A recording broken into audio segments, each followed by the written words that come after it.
Club Brugge versus Benfica. Now, Dean, at the start of the year, did you think Scott Parker would be managing in the last 16 of the Champions League? Because I can guarantee you that I didn't. No, and I'm not sure I will be by the end of this year either, to be honest, the way things are going. But you can dress this up for me. But I don't know the full story about how Scott Parker's doing at Club Brugge. But yes, it did catch me by surprise.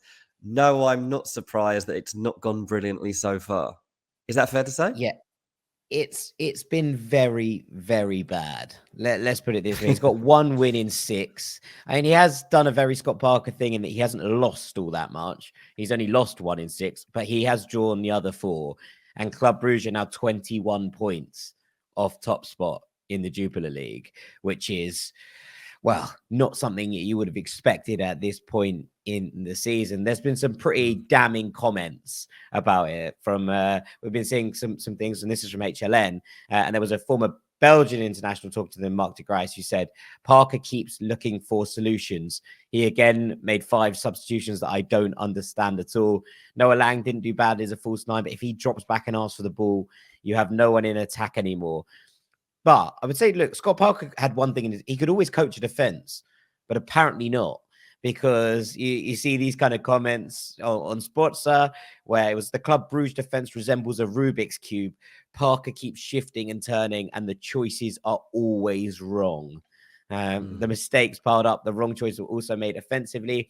There are players in this team like Rafael Onyedika, who was absolutely sensational at the start of this season, who looks like he's very confused, but people are very, very unhappy with Scott Parker, his performances, and actually what he's getting out of what should be one of the big guns in Belgium, one of the teams who are expected to go and challenge for the title every single year. They made this change, they brought him in, and ultimately it just has not worked in the way that they would have hoped.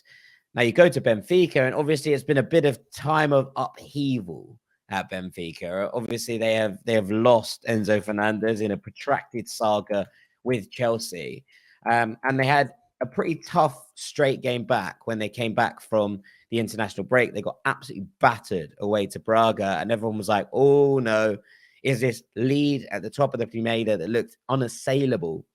Is it still going to be something that they can do?" They've bounced back really nicely from that. They've won 6 of their last 7 in January and February. The only one that they haven't won was a 2-2 draw against Sporting, which was one of my favorite games that I've watched this season. Chiquinho's come in recently to replace Enzo Fernandez in the middle of the park. They played really well on the weekend. They beat Casapia 3-0 at home, and they've scored 17 goals in 7 games since the turn of January. So Benfica, who were at one point looking a little bit shaky, and there were definitely questions asked, feel like they're right back at where they needed to be, and people are stepping up again. João Mario is having a fantastic season. Gonzalo Guedes came in and he played up front recently, which I thought was slightly different, if you will, considering the amount of actual out-and-out strikers that Roger Schmidt has at his disposal. But there are some really, really good players in this team. I really like Arsenes. I really like João Neves. I really like Julian Draxler again, which is nice. It's the thing with Draxler is that he's had so many years where you're like, what are you doing? Like, where are you? And suddenly he's come back in, and I'm like, oh, it's nice to see Draxler looking like he's having fun again. He looks like he's enjoying himself again. And I think that's important. But you generally look at this team and you're going, yeah, okay. I think that there's plenty to like in this Benfica side. And against a Parker Club Brugge side, I can't see anything but a relatively convincing Benfica thumping here, as far as I'm concerned. Blimey. Look, I'm stunned that we're actually going to see Scott Parker managing in the Champions League, obviously, especially a team which he came into knowing nothing about. He didn't understand the detailing around actual players he was taking over. I don't think he understood much about the league he was coming into. I think he was also quite open about that. I read a couple of interviews, and people asked him if he understood the playoff system that they have in the league, and he basically said, no, I'm sure I can get my head around it quite quickly. I mean, that's also Bruges, fair. It's not that complicated. No, totally. But there was but if that's the point you're coming from, where you admit you don't understand the league structure and you don't know any details about the players that you're taking over, I know how I would feel if Fulham were appointing a manager like that. So I can completely understand why any Club Brugge supporter is very skeptical of Scott Parker coming in and taking over their team. I don't really understand why they've done it. Look, Benfica, I haven't seen a lot of this season, but from studying their results, from the bits I have seen, from listening to you and Sam when you talk about what you get from this team, it almost looks like the most guaranteed team to progress from this phase. I really cannot see. This is a team that finished top of Group H, ahead of PSG and Juventus, and they scored 16 goals in that group as well.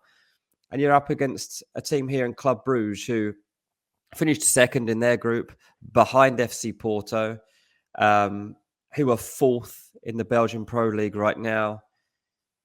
Honestly, I'm a bit like Scott Parker here. Even though I don't know a lot about the Bruges players, apart from obvious people like Noah Lang, I can't see them winning this because I know that Scott Parker won't be able to optimize the quality of Noah Lang. Like I liked Scott Parker a lot. Like I knew him a little bit. I spoke to him several times.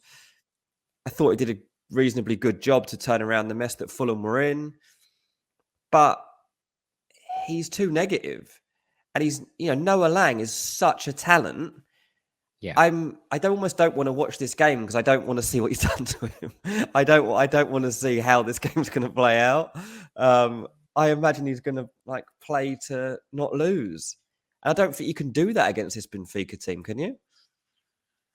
I don't think so. I think that Roger Schmidt's Benfica are going to have just way too much for Club Brugge.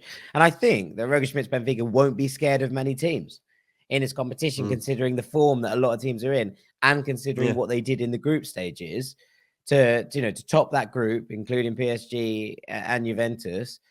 Why would they fear anyone? I think at this point, and that's a cool place to be in if you are Benfica.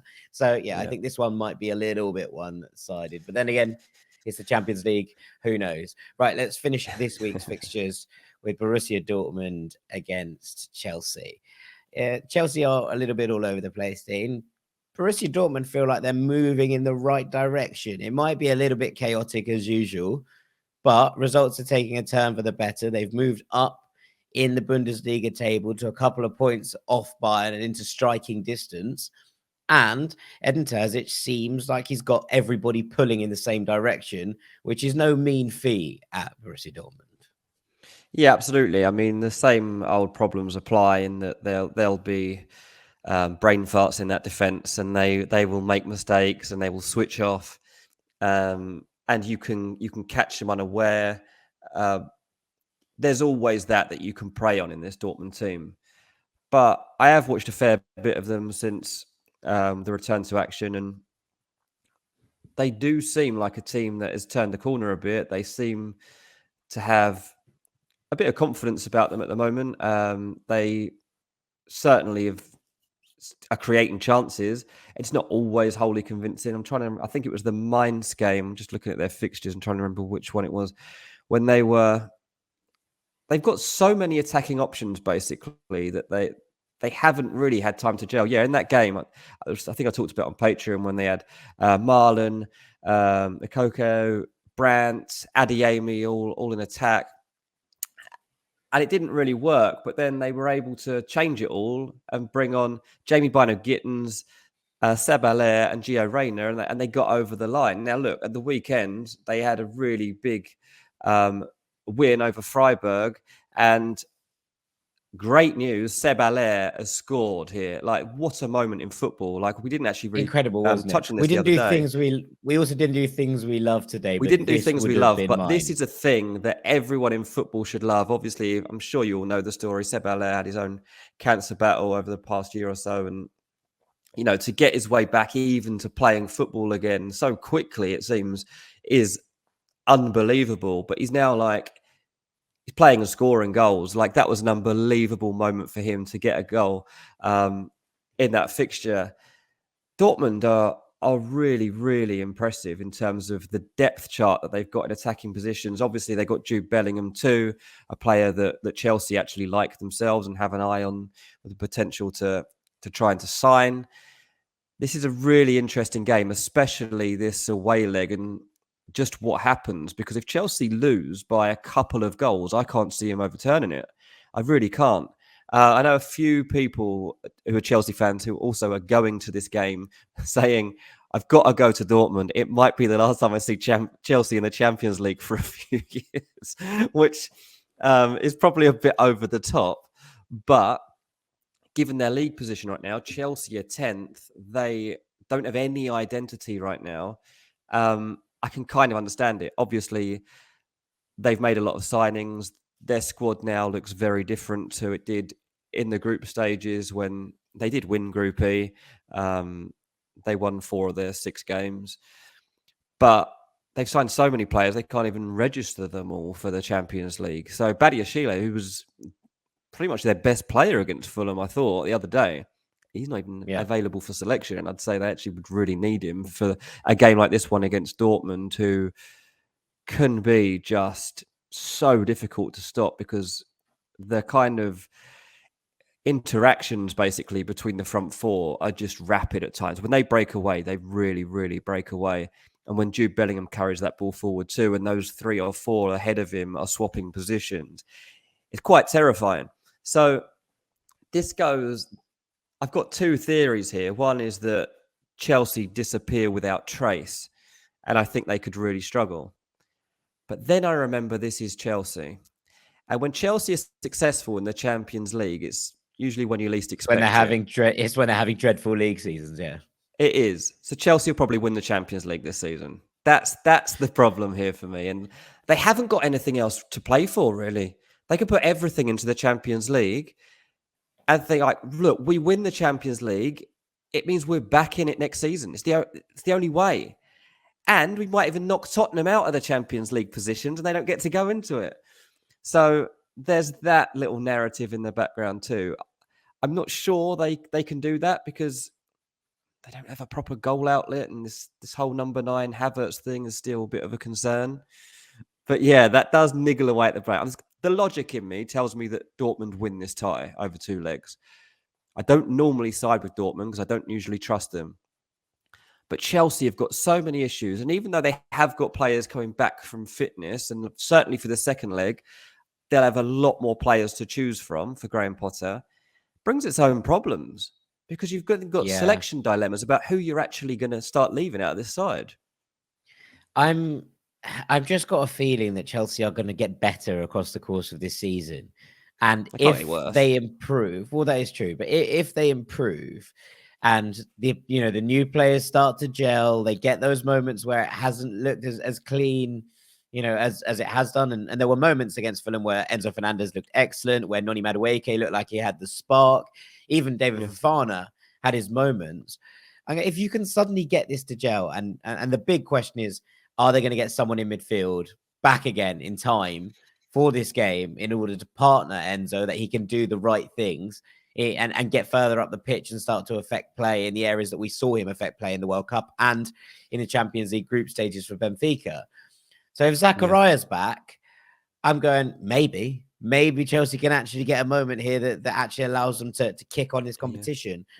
And if you're playing anyone who has the propensity to collapse defensively, you'd fancy it to be Borussia Dortmund and Schlotterbeck and Süle, right? Like, who have been better in recent weeks, but still have those lapses of concentration definitely in the locker. So that's where I'm at.